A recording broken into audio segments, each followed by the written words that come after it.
على الفطرة فأباه يهيدانه وينصرانه ويمجسانه رسول করিম সাল্লাল্লাহু আলাইহি ওয়াসাল্লাম বলেছেন যে একটা বান্দা যখন একটা বাচ্চা পয়দা হয় দুনিয়ার জমিনের মধ্যে আসে তখন ফিতরতি ইসলামের মধ্যে সে প্রতিষ্ঠিত লাভ করে এরপরে বিভিন্ন ধর্মাবলম্বী হয় তার মাল জরিয়া সোসাইটির জরিয়া বিভিন্ন মাধ্যমে হতে পারে কিন্তু যখন কোনো এই পৃথিবীর যখন কোনো একটা শিশু জন্মগ্রহণ করে তখন ইসলামের মধ্যে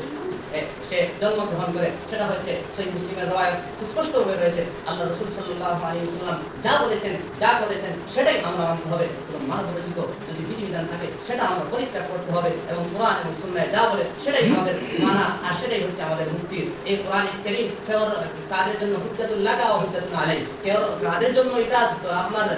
মুক্তি হবে আর কাদের জন্য এটা আপনার নাজাতের জরিয়া কাদের জন্য আপনার দলিল কি রয়েছে আপনার জাহান্নামে যেতে হবে এটা মুসলিম শরীফের স্পষ্ট হাদিস রয়েছে রাসূল করিম সাল্লাল্লাহু আলাইহি ওয়াসাল্লাম বলেন ওমর ইবনে খাত্তাব রাদিয়াল্লাহু তাআলা আনহু স্পষ্ট ভাবে সেই হাদিসটা বলেছেন যে কি ইন্নাল্লাহ ইয়ারফাউ বিহাযাল কিতাব আকওয়ামান ওয়া বিআখারিন যে কোরআন কারীমের দ্বারা কোরআন কারীমের মাধ্যমে অনেক মানুষকে দুনিয়ার জমিনে সম্মানিত করবে এবং আখিরাতের মধ্যে সম্মানিত করবে আর যারা এই কোরআন কারীমের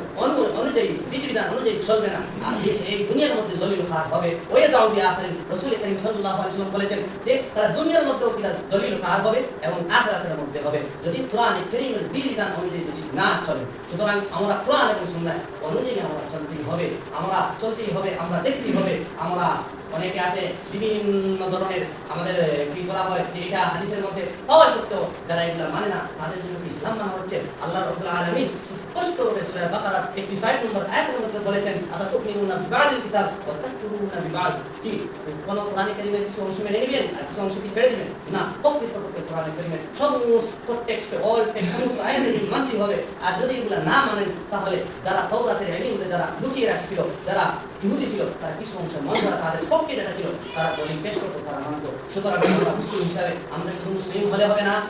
মুসলিম হলে হবে না আমরা কোরআন সুন্নাহ অনুযায়ী জীবন প্রতিষ্ঠিত করতে হবে সেটার নাম ইসলাম আর কোরআন কারীমটা আমরা মানতে হবে বুঝতে হবে এবং আহাদিসে নববী যেগুলো রয়েছে সহিহ হাদিসগুলো রয়েছে হাসান পর্যায়ে হাদিসগুলো রয়েছে সমস্ত মানতে হবে আমরা দেখতে হবে আর দুনিয়া জামিল রাসূল সাল্লাল্লাহু আলাইহি ওয়াসাল্লাম বাউদিহা দুনাল বাউদ এই কথাটা হচ্ছে সমস্ত হাদিস অনেক সময় রয়েছে বিভিন্ন বিষয়ে এক হাদিস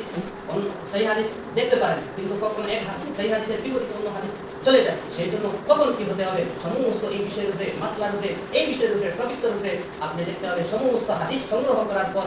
এরপরে যে ফয়সালা হবে সেটাই মানতে হবে সেটার নাম মানহাজ সালাহ এগুলো আমরা মানতে হবে তখন আমরা যদি সহিহ সুন্নাহ এবং কোরআন কারীমে যদি আমরা আমাদের জীবনে অতিবাহিত করি কোনো ইখতিলাফাত হবেই না নিশ্চয় আল্লাহ রাব্বুল আলামিন বলেন তোমরা কি করো তোমরা তফাররুক করো না ওয়াতাসিমু বিহাবলিল্লাহি জামিআন ওয়া লা তাফাররাকু তোমরা কি করো তোমরা কি হবে না আমার রশিকে তোমরা মজবুতের সাথে তোমরা দৃঢ়ভাবে ধরো সেই জন্য আমরা দৃঢ়ভাবে আমরা ধরতেই হবে আল্লাহ রাব্বুল আলামিন আমাদেরকে রমজান চলে গেছে এই রমজান মুতাবারক যেইগুলো আমরা আমল করেছি লাইলাতুল আপনার কিয়ামুল লাইল তাসবিহ কোরআন তিলাওয়াত সমস্ত যেন আল্লাহ রাব্বুল আলামিন কবুল মঞ্জুর করেন সবাই বলুন আল্লাহুম্মা আমিন আল্লাহ রাব্বুল আলামিন আমাকে আপনাকে এই পৃথিবী পাঠিয়েছেন কেন পাঠিয়েছেন ভাব স্পষ্টভাবে বলেছেন আমরা তার ইবাদত করতে হবে আর এই ইবাদত বন্দেগী করতে হবে এমন ভাবে করতে হবে যেগুলো রাসূল বলেছেন আর সাহাবা রাদিয়াল্লাহু আলাইহিম আজমাইন যেভাবে আমল করেছেন এবং সত্যের মাপকাঠি সাহাবা রাদিয়াল্লাহু আলাইহিম আজমাইন তারা ছিলেন এবং তাদের যে ঈমান আকীদা পোষণ করতেন যে ঈমান আকীদা লালন করতেন সেগুলো আমরা মানতেই হবে সম্মানিত মুসল্লি আলাইহিম আল্লাহ রাব্বুল আলামিন বলেছেন কি কাদ আফলাহা মান যাক্কাহা আপনি কি করতে হবে নিজের পরিশুদ্ধ আপনার নিজের আত্মাকে পরিশুদ্ধ করতে হবে সুতরাং আমরা এই রমজানের মাধ্যমে এই সওমের মাধ্যমে আমাদের অন্তর পরিষ্কারের জন্য একটা উত্তম পন্থা ছিল আমরা আল্লাহ রাব্বুল আলামিন এইগুলাকে যেন কবুল করেন আল্লাহ রাসূল সাল্লাল্লাহু আলাইহি ওয়াসাল্লাম বলেন মান সামা রমাদান ঈমানান ওয়া ইহতিসাবান অন্য রিওয়ায়াতে আছে মান কামা রমাদান অন্য রিওয়ায়াতে মান সামা রমাদান এই রমজানে এই যে রমজান মুবারক মহিনা পেয়েছে এটার মধ্যে কি করেছে ঈমানের সাথে তারা এই কি করেছে সওয়াবের আশায় এই রোজা রেখেছে তার জন্য মা তাকাত্তামা মিন যামবি তার আগে এবং পিছের গুনাহ সমস্ত মাফ করেছেন। এই জন্য আল্লাহ রাব্বুল আলামিনের কাছে সর্বদা আমরা কি করতে হবে?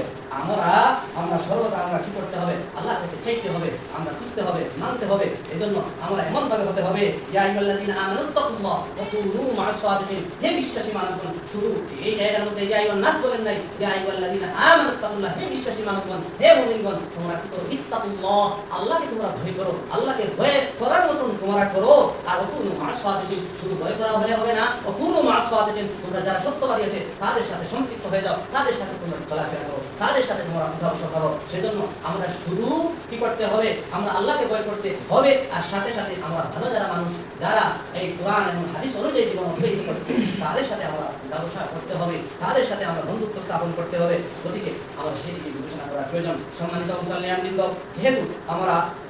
মুসলিম হিসাবে আছি, শুধু মুসলিম হিসাবে যারা অনেক মুসলিম হিসাবে আছে, এর